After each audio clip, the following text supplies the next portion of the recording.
Some great discoveries need to be rediscovered. In this way we could understand how far-reaching their consequences are indeed. Only then could we grasp the beauty of truth and the power of creativity that unveiled it. This is certainly the case with the astonishing Varna culture, unearthed in 1972. One could hardly believe that its legacy of gold artifacts had fallen in oblivion for almost 6,500 years. But for all that, it had a huge impact on the intellectual evolution of mankind. The contributions of Varna culture range from the oldest gold treasure in the world to the conceptual synthesis of two types of creativity, emerging science and art. They are welded in a system of rising knowledge which gave birth to the first European civilization and to a trend that can be regarded as the world's Enlightenment one. The people involved in it were of truly gigantic capacities as far as their insight and creativity were concerned. Were they disciples of Prometheus, as the legend goes, of humans being taught by the noble Titan? His punishment by jealous gods went hand in hand with the Pandora project and the Great Flood. Mythological codes have thus encrypted a message of crucial discontinuity. The life of a civilization is a wave-like process. Upheavals and advancement are followed by setbacks or even catastrophes. A metaphor to the effect that angry gods have spread disasters conveys the meaning of a dramatic change putting an end to a great culture. Was it the doom of the mysterious civilization which used to flourish along the Black Sea west coast in the 5th millennium BC? The finds of Varna necropolis opened up new horizons for us to pursue in retrospect. They were recognized by leading archaeologists as a real breakthrough. Sir Colin Renfrew referred to them as a momentous discovery, as important in its way as the discovery by Heinrich Schliemann 100 years ago of the great treasure of ancient Troy. In Japan, the 10th anniversary of the excavations attracted a lot of publicity. According to a memorable message by Prince Mikasa, this copper culture of Varna, popularly known for its magnificent gold artifacts, not only predated the great ancient civilizations of Sumer, Mesopotamia, and of Egypt, but also showed evidence of the existence of a ruling class distinguished by special wealth and authority, advanced copper weapons, and metal artifacts and implements. Social, economic, and technological data thus confirmed the discovery of a new civilization, making Varna the oldest civilization known to man. Perhaps even more significantly, it, unlike any other of the civilizations of the ancient continent, was shown to have clear and direct links with a preceding indigenous Neolithic culture.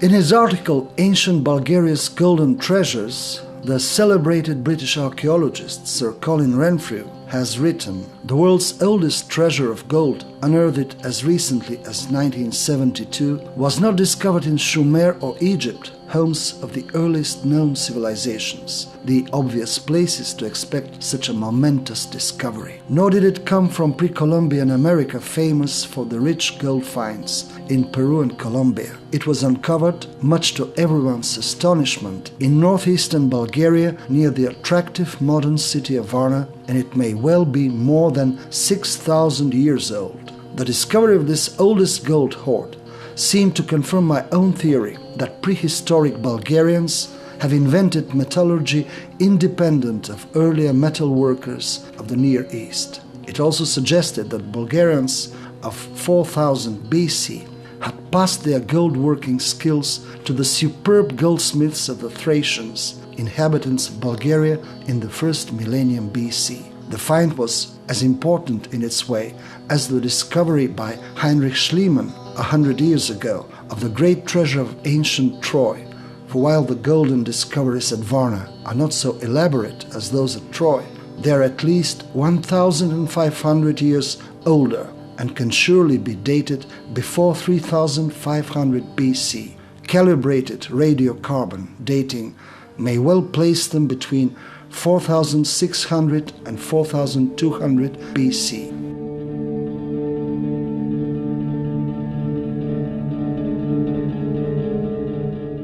By the middle of the 5th millennium before Christ, the intellectual evolution of mankind had reached remarkably high levels on the Balkan Peninsula. Creative thinking and technological skills had been welded together in the genesis of a mysterious civilization. It came into being along the Black Sea coast in northeastern Bulgaria. The legacy of this unique culture includes the world's oldest gold treasure, as well as the oldest patterns of sacred knowledge. A recent study published in Antiquity 81 in 2007 reveals new perspectives on the Varna cemetery, AMS dates and social implications. The research team of this new project has begun the precision radiocarbon dating of the super important Copper Age cemetery at Varna. These first dates show the cemetery in use from 4,560 to 4,450 before Christ, with the possibility that richer burials are earlier. It appears that a cognitive revolution had taken place along the northwestern Black Sea coast by the middle of 5th millennium BC. Making a huge leap forward, knowledge started evolving in a proto-science, ahead of its time indeed, but with a huge potential for innovations. Hence the accent of our research is laid on the potential capacities of prehistoric intelligence. Human reason could bridge cultures and continents, paving the way for amazing future achievements. The far-reaching impact of sacred knowledge could be traced to some of the greatest projects in the past, like the Great Pyramid, for example. It was built 20 centuries after the Varna culture. Stonehenge, too, was erected almost 2,000 years after the world's oldest gold treasure had been buried in the necropolis by the Black Sea. Paradoxically, the huge monuments in Egypt and on the British Isles have something in common with the tiny gold artifacts from Aurolithic Varna. There is a certain correlation between them in terms of angles and proportions. Is it a matter of sacred geometry or of pragmatic design? The kinship between them goes beyond mere analogies and into the scope of what we call archaeometronics, precision measuring of artifacts within the framework of some systemic criteria. They reveal mathematical hunches and visual heuristics which belong to the inherent intelligence of prehistoric people. That was the reason why angles and proportions were so significant to them. Presently they could help us revive lost knowledge about the first steps of scientific reason. It took precision measuring to build temples, steer sea vessels, and lead people to their survival. It was important not only to gaze at the stars above, but to carefully observe them for the purposes of navigation, astronomy, or the timing of agricultural activities. The incredible precision of prehistoric people encourages us to believe that they could have been equally precise in matters of measurement. Archaeometronics, therefore, seems a plausible approach to the reconstruction of their productive thinking. The related archaeologics of creativity could incorporate the results of precise measuring and the mathematical hunches that come hand in hand with it. Anyway, it would not be fair to underestimate the intelligence of Copper Age thinkers only because their technologies were primitive. It is only natural to conclude that Varna culture should not be viewed just as a regional phenomenon. We believe it to be the first European civilization. Its legacy includes astonishing gold artifacts, over 3,100 tokens. The right angle is of particular prominence in the bull-shaped figurines. It appears that the bull had been a sacred animal for the Varna civilization too. So were the Apis bulls in the civilization of ancient Egypt 2 millennia later. This is probably the best place to grab the bull by the horns. In contrast to the images and figurines of Apis, the Varna bulls bear markings which denote angular and numerical ratios. Numbers are represented by multiple dots, ornamental convex forms along the contour of the objects.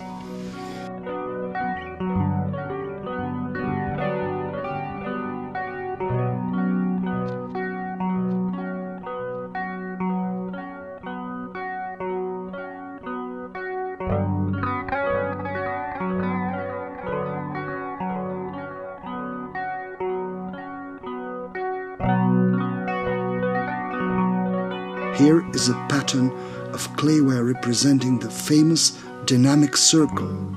A few millennia later, in the Vedic mathematics, this pattern was used in the proof of a theorem, which is nowadays associated with the name of Pythagoras. Needless to say, these Vedic proofs have been arrived at quite earlier than the time of Pythagoras. And as for the Varna heuristic design, it is 2,000 years before the Vedic period. There is yet another, even more striking point about the cultural bridges of mutual influence in times that we call prehistory. The material evidence of far-reaching influence is again clayware, especially corded ware, typical of the Varna civilization from the 5th millennium BC. Amazing parallels exist between this type of pottery and the celebrated Jomon pottery in Japan from the same period and even earlier. The word Jomon implies corded ware, more precisely decorated by means of cords, thin ropes, or strings made of twisted threads. These similarities are all the more astonishing because of the fact that Varna is at the Black Sea coast, some 8,000 kilometers away from the Pacific coasts of Japan. Is it at all possible that such enormous distances could have been covered by prehistoric men? Or is it that human creativity has been able to develop nearly identical patterns at the same time at so remote places? What type of cultural relationships could have existed by that time across the Eurasian space along the axis of influence that 4,000 years later would be referred to as the Hyperborean diagonal?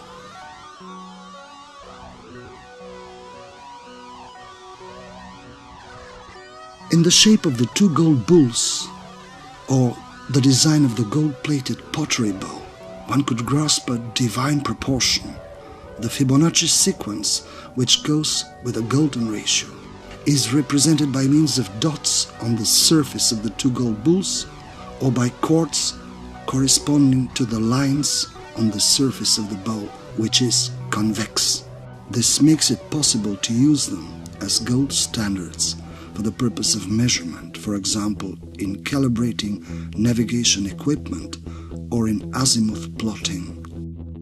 These first standards are remarkably small in size, but nevertheless, they are amazingly informative, implementing the conceptual synthesis of proto-science and art. The term proto here signifies very remote past, not by any means showing neglect or lack of esteem for primeval creativity. On the contrary, the finds from Varna seem to belong to a highly developed race of humans, whom we cannot even think of calling primitive.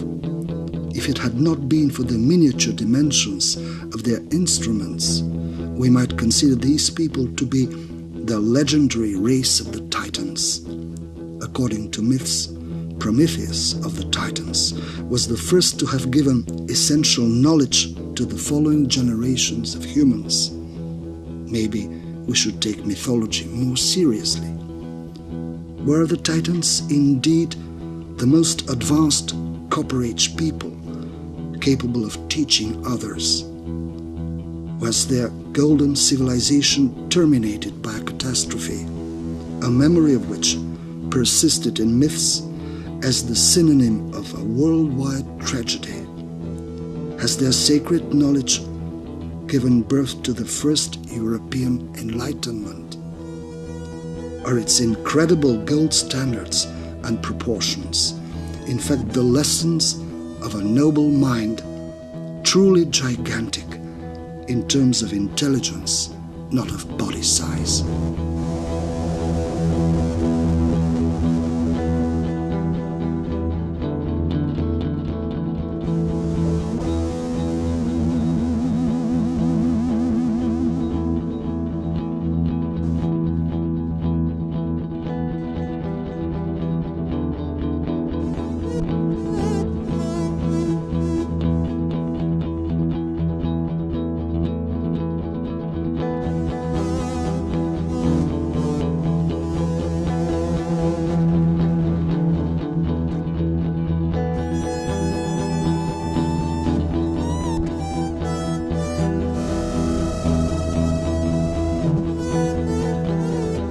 Outlining the characteristic features of a genuine civilization, we take into account a number of criteria: the quantity of metals and the exceptionally high quality of artifacts, the evidence of social hierarchy, the relation. Now we're going to draw the attention to yet another very important criterion: the existence of a system of knowledge which could have given rise to applied proto-science.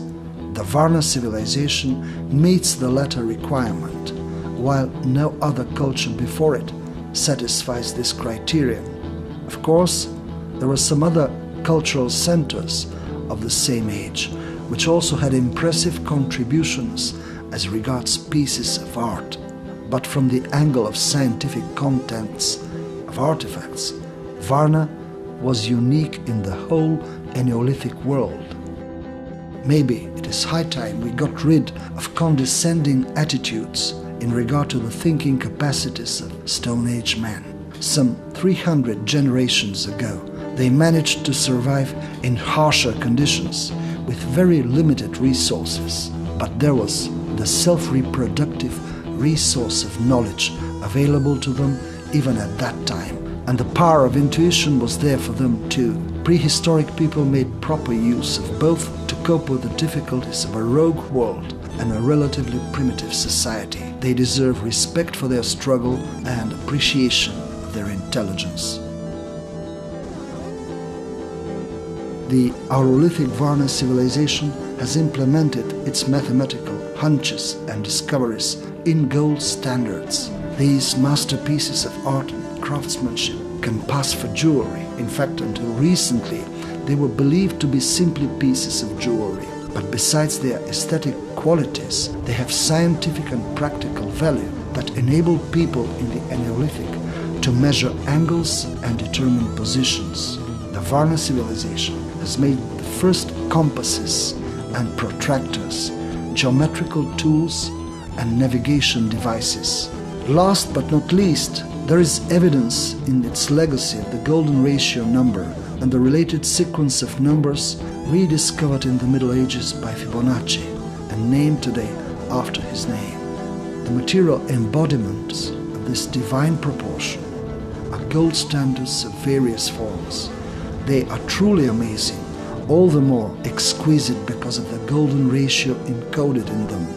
20 centuries later, the golden ratio code dominated artistic and architectural achievements in ancient Egypt.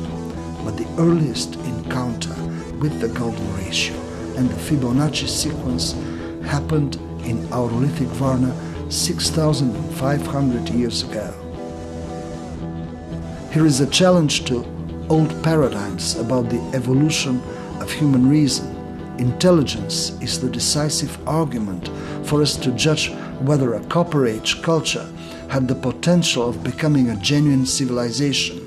Varna culture did evolve into the first civilization of its time.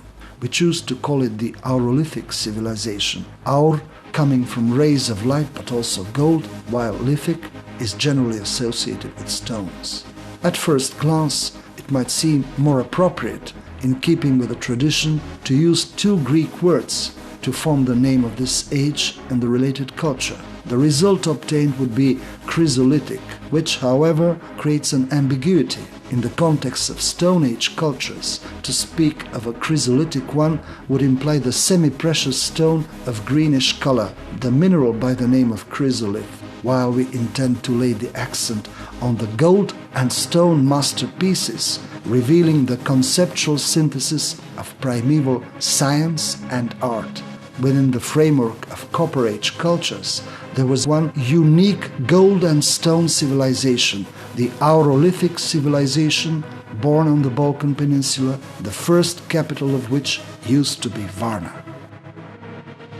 Thus, we have a twofold message for the Varna legacy. On the one hand, the oldest gold pieces of art on earth, and on the other hand, the first steps of systematic knowledge, shedding light on the genesis of science and technology.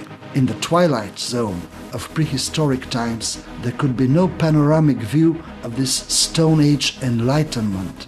Was it the dawn of Civilization 1, or was it the magnificent sunset of a preceding superculture? Now the resurrection of the Aurolithic civilization occurs after 6,500 years spent in oblivion. We hope that its lost knowledge could be reinvented with the help of its proper gold standards and proportions. Varna may turn out to be the cradle of civilized Europe, home to a genuine prehistoric renaissance.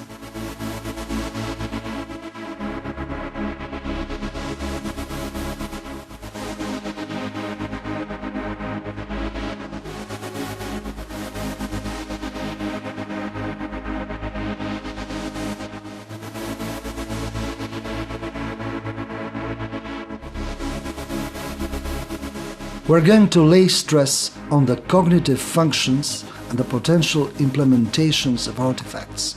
To us, they are by far more than pieces of art.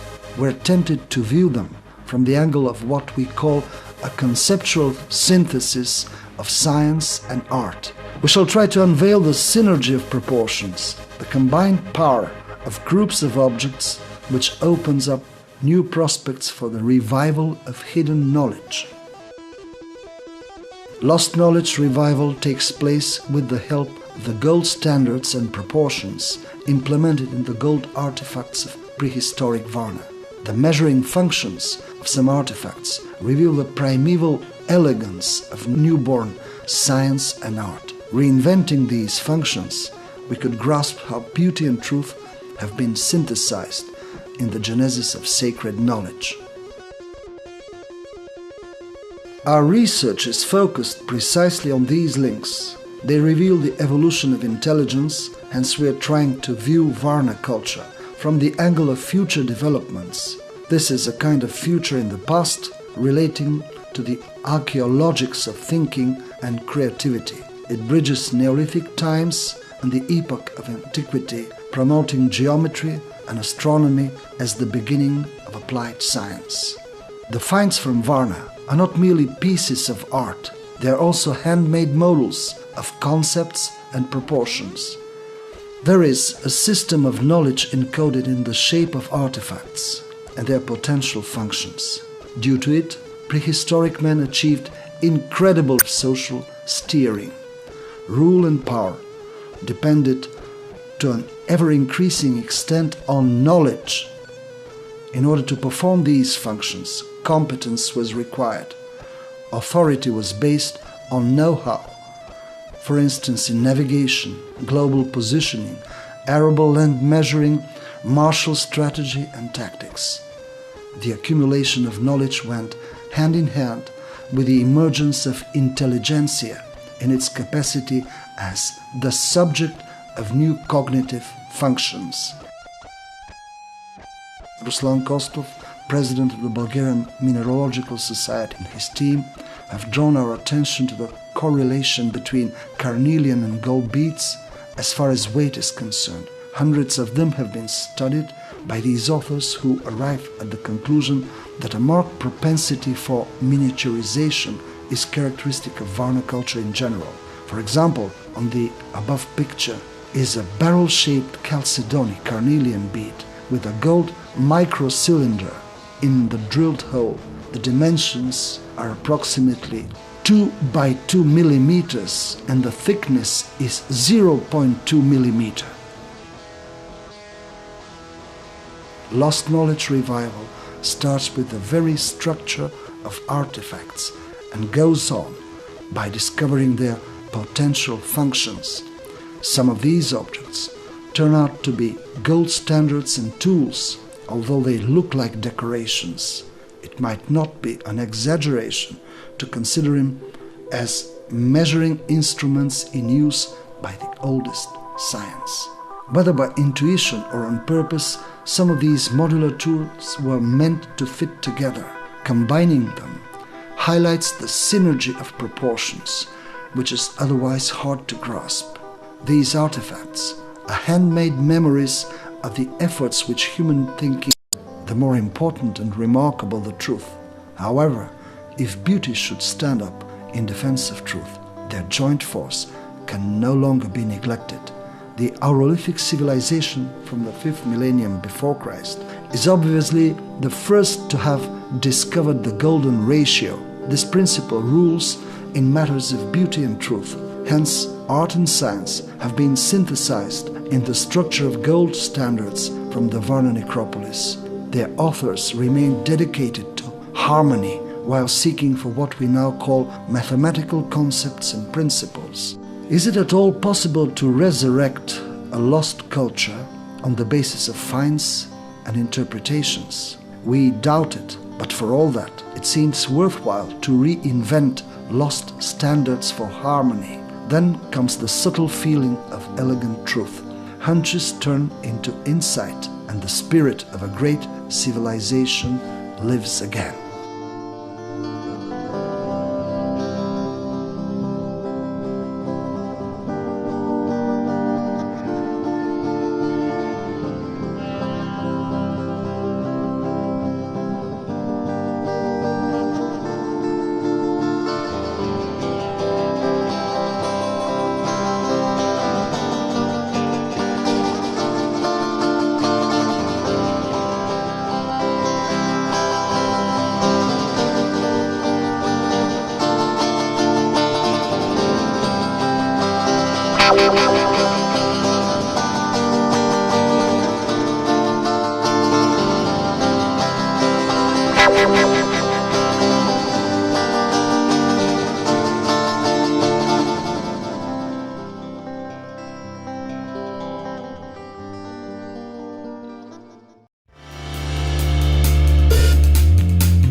Beschützt unsere Heimat, eine neue Macht zur See unsere Küsten.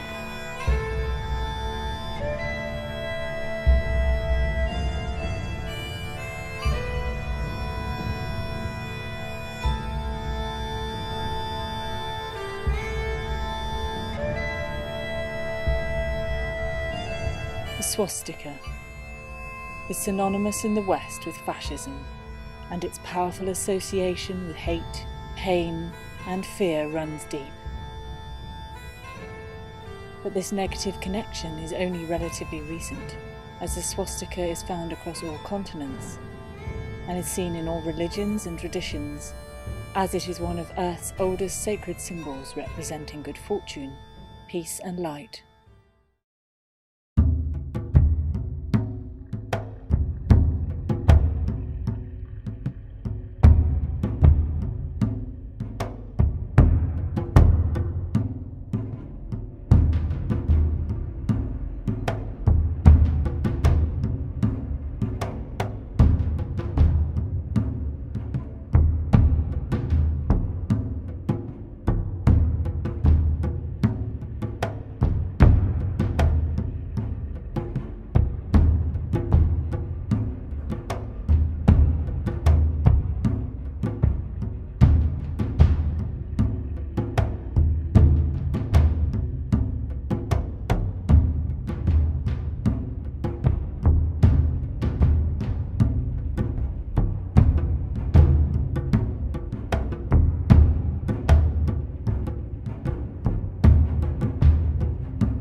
Although found across the Earth, mainstream history assures us that this shows no previous connection between the continents, and these civilizations developed independently from one another, even in some cases complete isolation, as with America.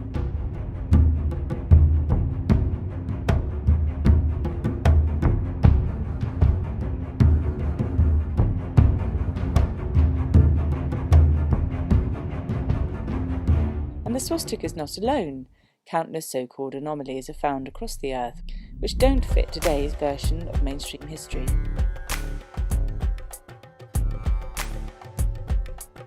These include ancient artifacts, artworks, architecture and chronicles from across the world, which indicate our ancestors lived very different lives in the past from that which mainstream history tells us.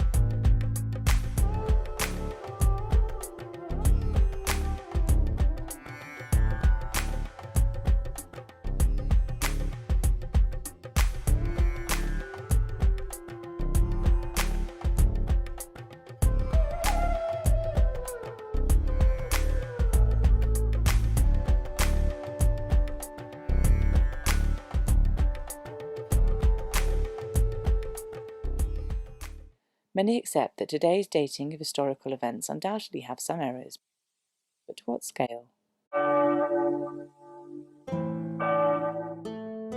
History, as we understand it today, was created and finalised during the 1600s, and Scaligerian chronology, the framework on which our mainstream timeline rests, is still the backbone of many historical dating systems such as archaeological dating today. Our modern concept of medieval and ancient history begins in Europe in around 1580, with a series of fundamental works by Joseph Scaliger, a French religious leader. These works were then expanded on in 1630 by Denis Pateau, a French Jesuit theologian. Both men had a worship-like protectiveness over the biblical texts, scroll remnants and calendars they had inherited, and took it upon themselves to bring chronology to perfection, with absolutely precise dating, quoting the year, month, day, and sometimes even time of day for all the principal events in all of humankind's history. In 1583, Scaliger wrote Study on the Improvement of Time, which was a study of earlier calendars. In it he compared the calculations of time that had been done by various civilizations in antiquity and corrected what he considered to be their errors. Scaliger and Pateau's groundwork showed the ancient chronology as a table of dates which were presented without any reasons given, as they were based on religious records in which both men had absolute faith. Scaliger, for instance, could not even conceive of such heresy as running a check on the chronology of the Holy Fathers. Indeed, he regarded the works of earlier biblical scholars, such as the Roman historian and Christian scholar Eusebius, as divine. It is true to say, the origins of modern historical dating rests in the bosom of the Catholic Church. Both Scaliger and Petau were supposedly the first to utilise astronomical dating techniques to prove their version of history, but they failed to use this method to critically analyse their information, only when it supported what they believed to be true. Nevertheless, Scaliger is regarded today as the father of the science of chronology and is considered to have placed chronology on a solidly scientific basis. Due to this scientific veneer, the Scaligerian version of ancient and medieval history went largely unquestioned before the 17th and 18th centuries. Even so, over the decades, many great scientists have criticised his timeline. For instance, Sir Isaac Newton wrote several books on the subject and concluded that both ancient Greece and Egypt had been artificially shifted back in time by a considerable amount. In the case of ancient Egypt, he found it had been placed well over 1,000 years back on the timeline from when it had actually occurred. Another well-respected British scientist, Edward Johnson, wrote, "We are a lot closer to the Greeks and Romans than we are told from the chronological tables, and called for a full revision of the entire chronology of both ancient and medieval history." But it was not until eminent Russian scientist and revolutionary Nikolai Morozov's work between 1907 and 1932 when a clearer picture of the scale of historical fabrication began to emerge. Morozov was working at the University of St. Petersburg, lecturing in chemistry and astronomy, when he formulated his method for chronological analysis, which was based on astronomical records of lunar eclipses. Using this system, it became clearly apparent to Morozov that much of both ancient and medieval history had been falsified on a global scale. Then, in 1973, Anthony Fomenko, a young Russian mathematician from the University of Moscow, revisited Morozov's work and decided this area required further research. 2, 1, 0.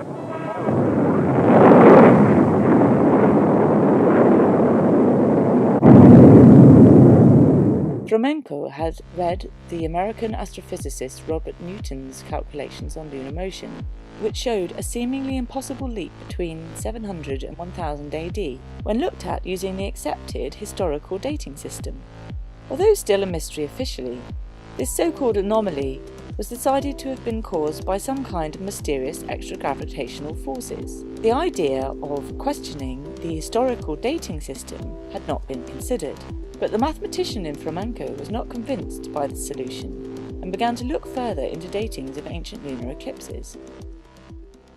He utilised both Newton's calculations and Morozov's eclipse tables, and in so doing, Fomenko discovered the anomaly had gone, a clear indication that there was something seriously wrong with the accepted chronology's timeline of historical events.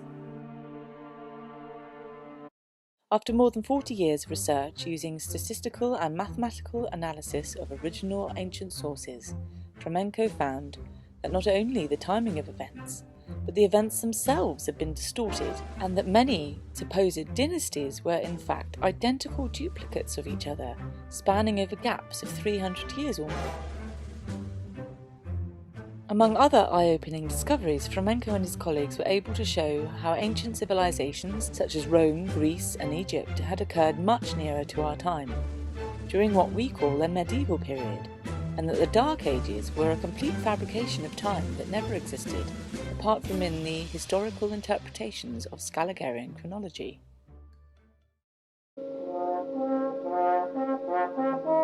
Moreover, importantly, these supposed ancient civilizations were not individual military empires with warring peoples that mainstream history would have us believe. In fact, all indications are of a generally peaceful and fair global civilization, remnants of which still existed up until only a few hundred years ago. Ancient empires as we know them were in fact in essence one in the same and all part of a global united empire, It was a culture that existed to serve the people. It functioned as an institution for trade coordination. It upheld human rights and was a civilization that did not treat people as slaves. The ancient ruins of Greece are just one example of the architecture which was being built across the earth as part of one united culture. The Mediterranean is not the cradle of our civilization, but was part of a much older global culture. Traditions from many nations have preserved information of our heritage, and by comparing ancient chronicles, geological records, and thousands of archaeological artifacts which don't apparently fit into mainstream history, we can gain valuable insights into our true past. Scientists such as Russian geologist Alexander Koltopin utilize such techniques. Their research indicates that around 12,000 years ago, the final waves of survivors arrived to safety from a civilization far more advanced than our own is today.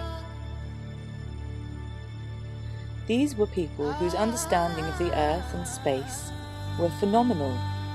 They came from a culture where they knew how everything around us truly functions.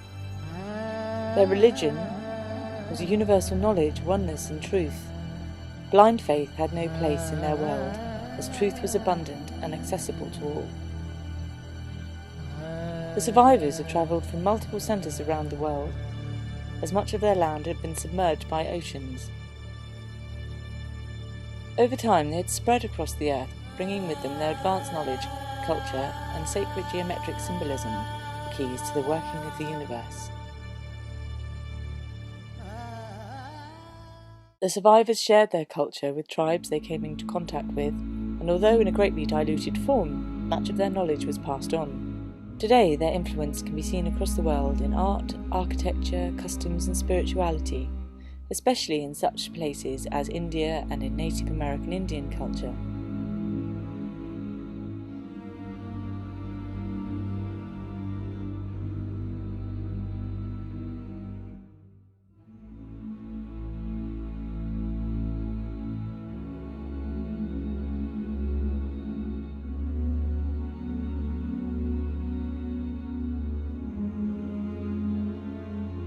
The swastika is one of the most important original sacred symbols of the Empire of the Survivors.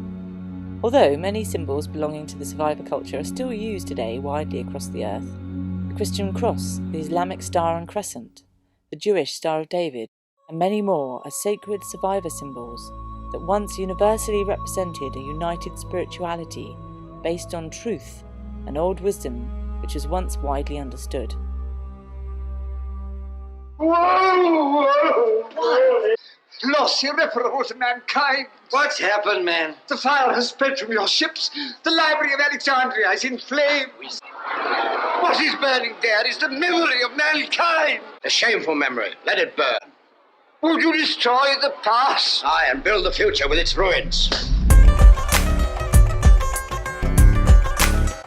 Distorting the story of how our ancestors lived in a peaceful and cooperative empire has negatively affected society immeasurably. So many disastrous misunderstandings are born from false history which still affects us today.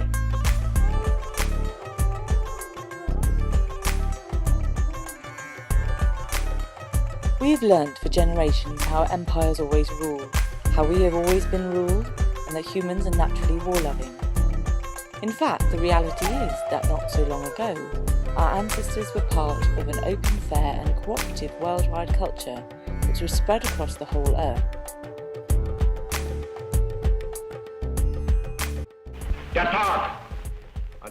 The Nazi obsession with the recreation of the Aryan race and the resurrection of an old imperialistic empire is a prime example of what damage a fictional history can have on future events. The attempted recreation of the Nazi ideal of an old empire which never actually existed would have unlikely been socially accepted if the truth about our past and the empire of the survivors had been known to the public. The truth that in our recent past we as a people had formed a united and cooperative empire without imperialistic indoctrination, the hate propaganda simply could not have worked as it did.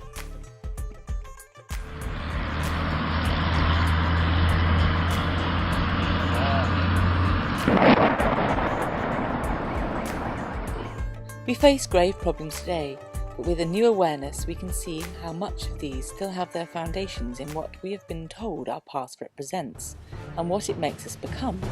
We are told we come from aggressive apes, are the most developed we have ever been, and that humans are war-loving and unable to self-organise.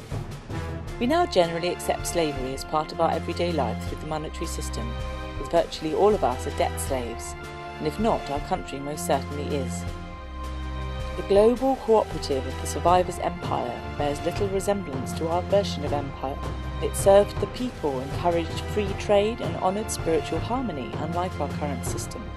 In comparison to our forebears, we live in a candid-coated, debt-slave existence, an industrialised prison complex with invisible boundaries everywhere. But we believe in it. Oh, look back in history, we've never managed to do any better, have we? Let us start to believe in the real world, the one our ancestors would want us to inherit, one where the invisible boundaries of lies and entrapment fades, as we, the people of Earth, once again remember who we really are, what we are capable of.